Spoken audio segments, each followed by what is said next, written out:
where the mind is without fear and the head is held high, where knowledge is free, where the world has not been broken up into fragments. आप सोच रहे होंगे कि मैं रविंद्रनाथ टैगोर की गीतांजलि के शब्द क्यों कह रहा हूं, क्योंकि आज ही के दिन 1913 को रविंद्रनाथ टैगोर को सबसे पहली बार किसी हिंदुस्तानी को नोबेल प्राइज मिला गया था लिटरेचर के लिए। मैं हूं प्रशांत नायर और आप देख रहे हैं संवाद। आइए जानते हैं रविंद्रनाथ टैगोर की किस तरीके से स्टोरी थी नोबेल प्राइज लिटरेचर जीतने तक। देवेंद्रनाथ टैगोर के घर पे 1861 को पैदा हुए थे Rabindranath Tagore as the youngest son. Debendranath Tagore जो रविंद्रनाथ टैगोर के पिताजी है वो ब्राह्मो समाज में एक बहुत ही महत्वपूर्ण योगदान निभाते थे। ब्राह्मो समाज उस समय में यानी 19th सेंचुरी बंगाल में हिंदुइज्म उपनिषद के बारे में बहुत ही डिटेल स्टडी समझाते थे और पुरातत्व हिंदुइज्म यानी अर्ली डेज हिंदुइज्म जो सिखाते थे वो ब्राह्मो समाज सिखाता था, जिसका नोइंगली या अननोइंगली रविंद्रनाथ टैगोर के ऊपर बहुत बड़ा इम्पैक्ट आया। 17 साल की उम्र में बाहर गांव चले गए थे रविंद्रनाथ टैगोर पढ़ाई लिखाई करने के लिए, बट कोई रीजन से वो कंप्लीट ना करके वापस आ गए हिंदुस्तान, जहां पे वो अपने पिताजी के साथ जुड़ गए। और उसका जो इम्पैक्ट है, ब्राह्मो समाज का जो इम्पैक्ट है उनके ऊपर बहुत बड़ा पड़ा, जिसके चलते आगे चलते उन्होंने एक स्कूल खोल दी जिसके बारे में हम सब जानते हैं। जी हाँ, शांति निकेतन। शांति निकेतन में वो उपनिषद के बारे में पढ़ाते थे, हिंदुइज्म के बारे में पढ़ाते थे, एजुकेट करते थे बच्चों को।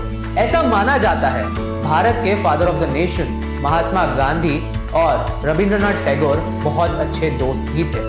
1915 को ब्रिटिश गवर्नमेंट को सर्व करते थे रविंद्रनाथ टैगोर, परंतु आगे चलने वाले फ्रीडम स्ट्रगल के वजह से ब्रिटिश का जो अत्याचार चल रहा था हिंदुस्तानियों के ऊपर, उसको देखते हुए रविंद्रनाथ टैगोर ने ब्रिटिश गवर्नमेंट के साथ अपना नाता तोड़ दिया था। टैगोर साहब जो है उन्हें जो सक्सेस है बहुत ही यंग उम्र में मिल चुकी थी। वो बंगाल में एक बहुत ही प्रोलिफिक राइटर की तरह माने जाते थे। उसके साथ साथ उनका जो ट्रांसलेशन वर्क भी जो है बहुत ज्यादा फेम अचीव कर सका, जिसके चलते उन्होंने सिर्फ हिंदुस्तान में नहीं बट पूरी दुनिया में, वेस्ट में भी अपना नाम जो है कमाया। जो धीरे धीरे करते उनका जो नाम है रविंद्रनाथ टैगोर बहुत ज्यादा लाइमलाइट में आने लगा, जिसके चलते वो पूरे दुनिया में वर्ल्ड टूर्स करने लगे, लेक्चर्स देने लगे। उनके जो लिटरेचर है वो बहुत ज्यादा फेम होने लगे। उनकी जो राइटिंग्स है जैसे कि गीतांजलि है, जैसे कि द गार्डनर है, इतना ज्यादा नाम लेने लगा कि रविंद्रनाथ टैगोर सिर्फ बंगाल का नाम नहीं बन गया परंतु हिंदुस्तान को रिप्रेजेंट करने वाला एक लिविंग आइकॉन बन गया। क्या आप जानते हैं कि कौन सबसे पहले non European non white person है जिन्होंने नोबेल प्राइज जीता है? अल्फ्रेड नोबेल का प्रेस्टिजियस नोबेल प्राइज। जी हाँ, रविंद्रनाथ टैगोर हिंदुस्तान के बंगाल के जिन्होंने गीतांजलि के लिए लिटरेचर के लिए सबसे पहली बार नोबेल प्राइज जीता, वो सबसे पहले नॉन यूरोपियन और नॉन वाइट पर्सन है। क्या आप जानते हैं कि नोबेल प्राइज को तब जीतते वक्त उनको जो कैश प्राइज मिला था वो लगभग 8000 पाउंड्स था, जो तब के जमाने में एक बहुत ह्यूमंगस अमाउंट माना जाता है in the year 1913।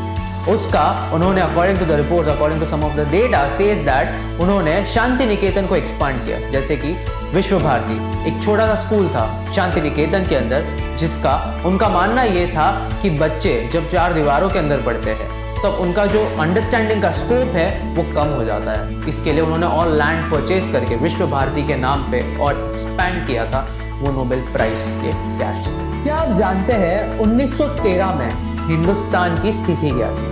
Hindustan as a nation, India as a nation British Raj की वजह से कंप्लीटली डिटोरिएट हो चुका था, कंप्लीटली शैकल हो चुका था। और ऐसे में बंगाल से एक छोटा सा इंसान आके द प्रेस्टिजियस अल्फ्रेड नोबेल का नोबेल प्राइज जीतता है, तो एक इंडिविजुअल का अचीवमेंट नहीं होता परंतु एक पूरे नेशन का अपलिफ्टमेंट होता है।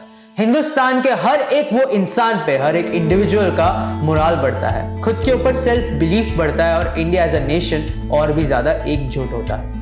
ऐसा ही कुछ हुआ था जब सबसे पहले non European non white person Hindustan में से था जिसने नोबेल प्राइज जीता था लिटरेचर के लिए, जो थे रविंद्रनाथ टैगोर। जब रविंद्रनाथ टैगोर को यह पता चला कि उन्होंने नोबेल प्राइज जीता था तब वो शांति निकेतन में थे और उन्हें ये फैक्ट डाइजेस्ट ही नहीं हुआ। क्या आप सोच सकते हैं वहां से लेके हिंदुस्तान के नेशनल एंथम यानी जन गण मन लिखने की जो स्टोरी थी वो कितनी ज्यादा अप्स एंड डाउन से भरी हुई थी, परंतु ये बात तो निश्चित है कि रविंद्रनाथ टैगोर तब के जमाने में एक लेजेंड थे, जो सिर्फ खुद के लिटरेरी वर्क्स के लिए फेमस नहीं थे परंतु हिंदुस्तान का आइकन थे। मैं हूं प्रशांत नायर और आज ही के दिन 1913 को हमारे हिंदुस्तान के सबसे पहले लिटरेरी वर्क के लिए अगर किसी को नोबेल प्राइज मिला तो वो रविंद्रनाथ टैगोर थे फॉर गीतांजलि। आप संवाद के साथ जुड़े रहिए। नमस्कार, जय हिंद।